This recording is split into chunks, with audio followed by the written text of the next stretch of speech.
Olá pessoal, bom dia, boa tarde, boa noite, tudo bem com vocês? Beleza? Nós vamos agora para mais um vídeo aula, certo?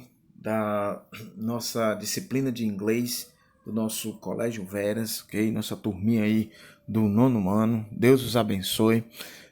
Vamos para o assunto, pessoal. O assunto que estaremos tratando é esse aqui, ó, dare to be, certo?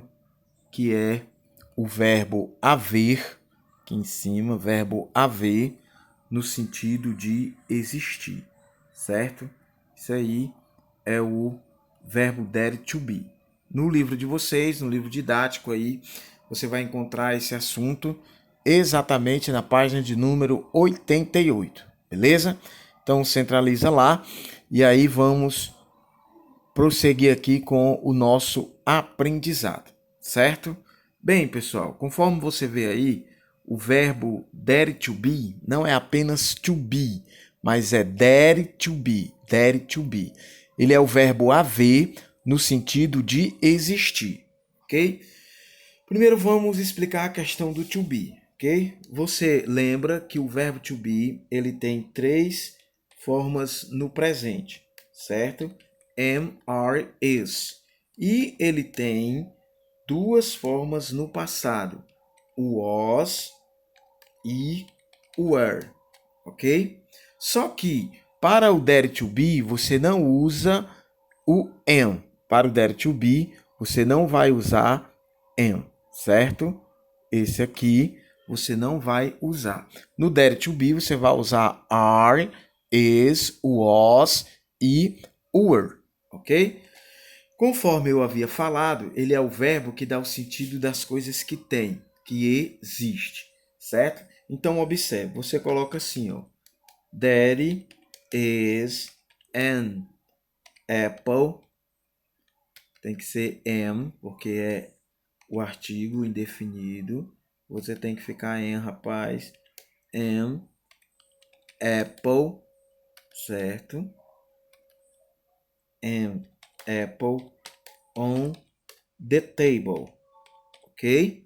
Então fica, tem uma maçã na mesa, tem uma maçã sobre a mesa. Isso daí é o formato singular, ok? Lembrando que esse there is, eu posso colocar ele na forma contraída, que ele se torna theres, certo? Ele se torna theres. Isso daí, toda vida que for singular, ele vai ter o is, certo? Toda vida que for singular. Agora, observe, se eu quiser colocar na forma interrogativa, tudo que eu tenho que fazer é isso aqui, ó. Is there an apple? Certo? Tem uma maçã, certo? Tem uma maçã na mesa, ok? Então, você pega e faz isso aqui, ó. Tem uma maçã na mesa.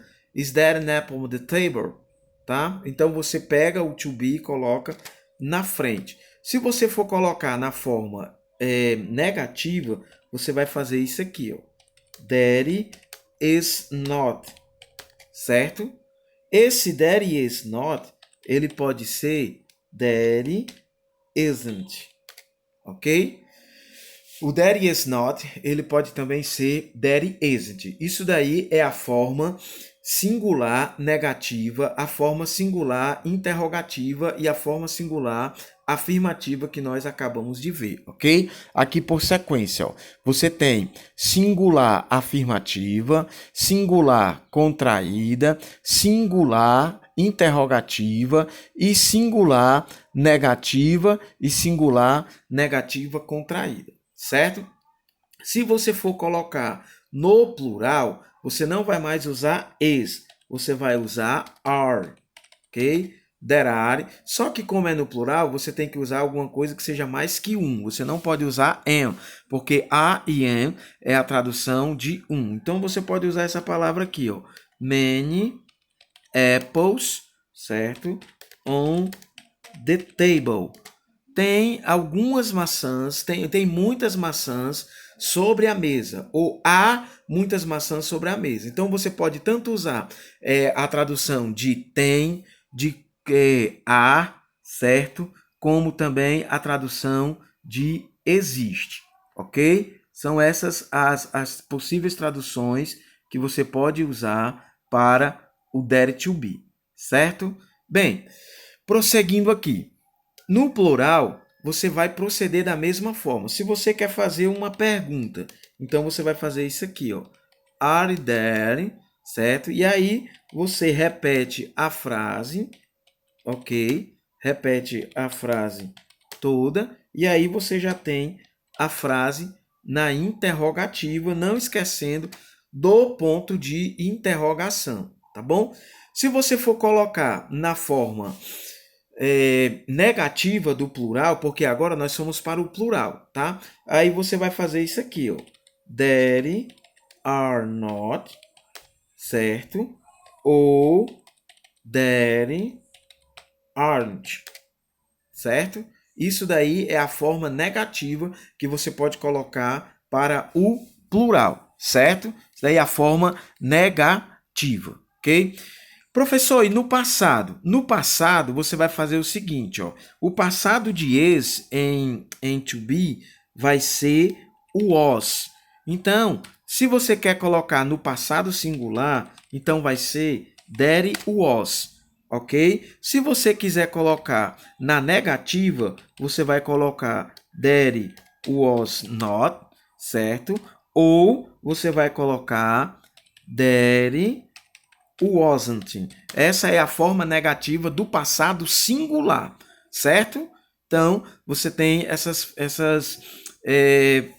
opções aí, tá bom? Mas se você quiser colocar na interrogativa, você vai fazer a mesma coisa. O as there, repete o resto da frase e coloca o ponto de interrogação, tá bom?